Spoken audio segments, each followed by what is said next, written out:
আমি একটা কথা আজকে আপনাদের কাছে ওয়াদা দিচ্ছি, ইনশাআল্লাহ যদি আপনাদের সকলের ভোটে বিএনপি রাষ্ট্র পরিচালনার দায়িত্বে যায়, রাষ্ট্রের দায়িত্ব গ্রহণ করে, একজন মুসলমান, একজন হিন্দু, একজন খ্রিস্টান, একজন বৌদ্ধ, কোন রকম কোন বৈষম্য হবে না।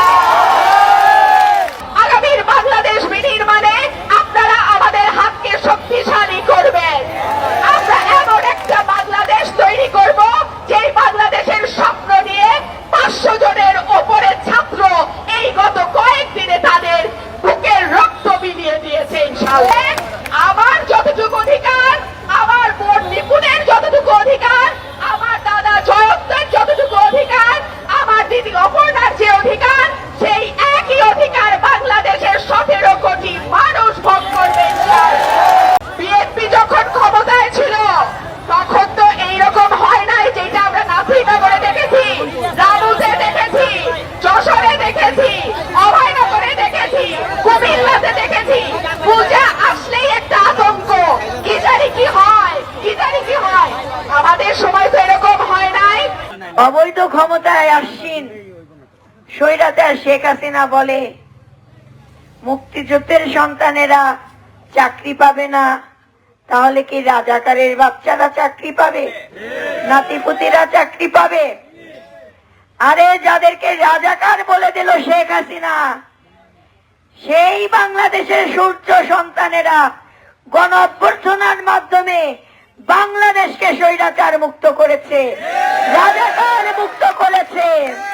এটা একটি সম্মিলিত বিজয়, যার অগ্রভাগে ছিল বাংলাদেশের ছাত্র জনতা, যারা বুক চিতিয়ে দিয়েছে স্বৈরাচারীর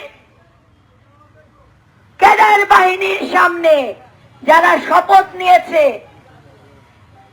বাংলাদেশ থেকে স্বৈরাচার মুক্ত করবে, শেখ হাসিনা মুক্ত করবে বাংলাদেশকে, তাছাড়া তারা ঘরে ফিরে যাবে না। কারণ আমরা আংশিক বিজয় অর্জন করেছি, সবে মাত্র স্বৈরাচারকে বিতাড়িত হয়েছে এই দেশ থেকে। স্বৈরাচারের প্রেতাত্মারা, দেশি বিদেশি ষড়যন্ত্রকারীরা জনগণের এই বিজয়, ছাত্র জনতার এই বিজয় নস্যাৎ করতে চায়।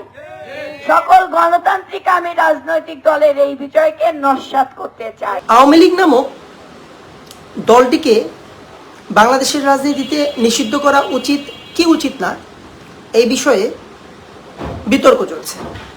আজকে আপনারা জানেন যে ডক্টর আসিফ নজরুল, অর্থাৎ আমাদের আইন উপদেষ্টা, তিনি বলেছেন যে আওয়ামী লীগকে নিষিদ্ধ করা সমীচীন হবে না, অর্থাৎ উচিত হবে না।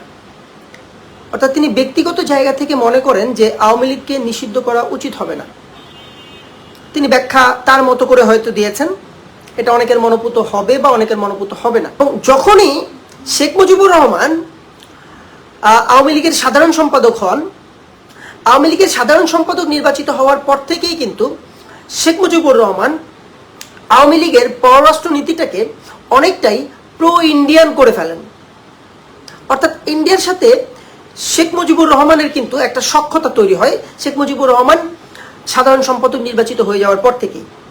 ফলে উনি ইনফ্লুয়েন্স করে, শেখ মুজিবুর রহমান তখন ইনফ্লুয়েন্স করে আওয়ামী লীগকে বা আওয়ামী লীগের ফরেন পলিসিকে প্রো ইন্ডিয়ান ফরেন পলিসিতে রূপান্তর করেন। এবং সেই কারণেই মূলত মাওলানা আব্দুল হামিদ খান ভাসানী সহ যেই অংশটা আওয়ামী লীগের এই দৃষ্টিভঙ্গি, অর্থাৎ শেখ মুজিবুর রহমানের এই দৃষ্টিভঙ্গিটাকে পছন্দ করতেন না, অর্থাৎ প্রো ইন্ডিয়ান ফরেন পলিসিটাকে আওয়ামী লীগের যেই অংশটা পছন্দ করতেন না, সেই অংশটা, যেটা নেতৃত্বে ছিলেন মূলত মাওলানা আব্দুল হামিদ খান ভাসানী, সেই অংশটা 1957 সালে কিন্তু আওয়ামী লীগ থেকে আলাদা হয়ে যায়। অর্থাৎ আওয়ামী লীগের প্রথমবারের মতো ভাঙন ধরে 1957 সালে। আপনারা জানেন যে কাকমারি সম্মেলন, যেটি মাওলানা আব্দুল হামিদ খান ভাসানী 7 এবং 8 ফেব্রুয়ারি করেছিলেন, এই কাকমারি সম্মেলনের মাধ্যমেই মূলত আওয়ামী লীগের ভাঙনের সূত্রপাত ঘটে।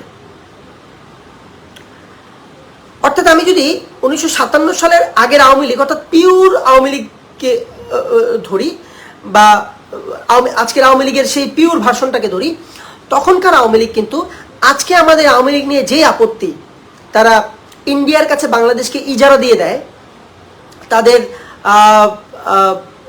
রাষ্ট্র পরিচালনের প্রক্রিয়াই হচ্ছে ইন্ডিয়ার পুতুল সরকার হিসেবে নিজেদেরকে আবির্ভূত করা বা নিজেদেরকে পরিচয় করানো, এবং বাংলাদেশের জাতীয় স্বার্থকে বিসর্জন দিয়ে ভারতের স্বার্থকে প্রাধান্য দেয়া।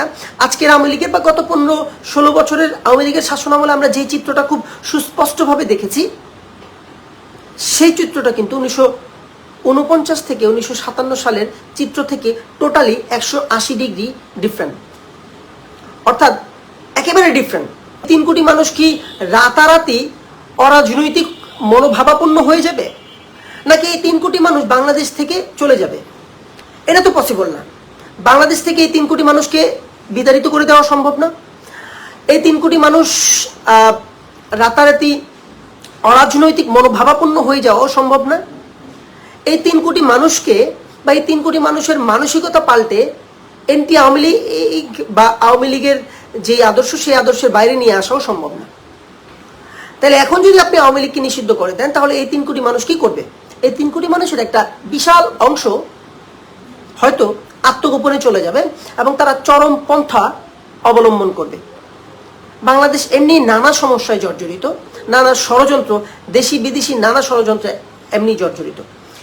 এই ষড়যন্ত্র মোকাবেলা করার এই টাইমটাতে আমরা যদি এই বিশাল একটা জনগোষ্ঠী, অর্থাৎ 3 কোটি মানুষকে যদি, বা আমি যদি 2 কোটি মানুষকেও ধরি, 2 কোটি মানুষ যদি হচ্ছে আত্মগোপনে চলে গিয়ে চরমপন্থা বেছে নেয়, তাদের অবৈধ অস্ত্রের অভাব নাই, চরমপন্থা বেছে নেয় এবং বাংলাদেশ রাষ্ট্রের বিরুদ্ধে তারা যদি ষড়যন্ত্রে নেমে পড়ে, তাহলে কিন্তু বাংলাদেশের যে বাইরের শত্রু রাষ্ট্রগুলো রয়েছে বা রাষ্ট্র রয়েছে, তারা কিন্তু এই বিষয়টাকে লুফে নেবে এবং ওই 2 কোটি মানুষকে বা ওই 2 কোটি চরমপন্থী মানুষকে কাজে লাগিয়ে বাংলাদেশকে দীর্ঘ মেয়াদে অস্থিতিশীল করে দেওয়ার একটা সুযোগ কিন্তু তারা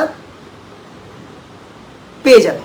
তবে তার আগে সবাইকে অনুরোধ করছি, প্লিজ লাইভটি শেয়ার করে দিবেন এবং কমেন্ট করে জানাবেন যে আপনি কি মনে করছেন, আওয়ামী লীগকে নিষিদ্ধ করা কি উচিত? উচিত হলে কেন উচিত?